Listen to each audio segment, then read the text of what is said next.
Hello, I've got a little lockdown project I'm going to start today.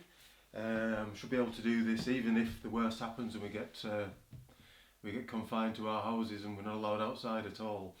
Using a 40-odd year old fully manual lens and this little reversing ring, I can attach this lens backwards to my Z7 via the FTZ mount, which should allow me to do super close-up macro pictures.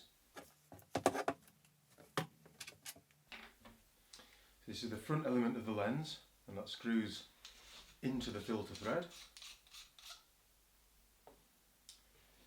And click straight onto the adapter.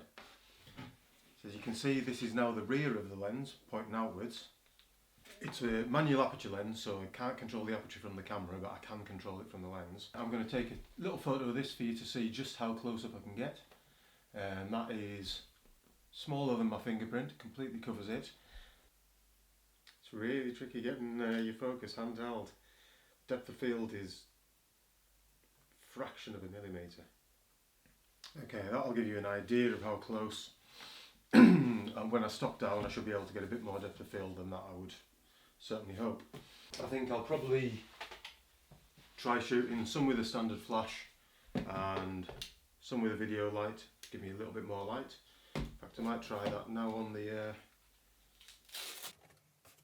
So I'm going to stop this down a little bit and hope I can still see enough to focus.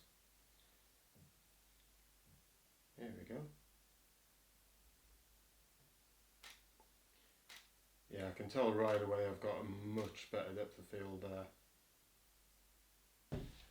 So I'll share this picture, let you have a look.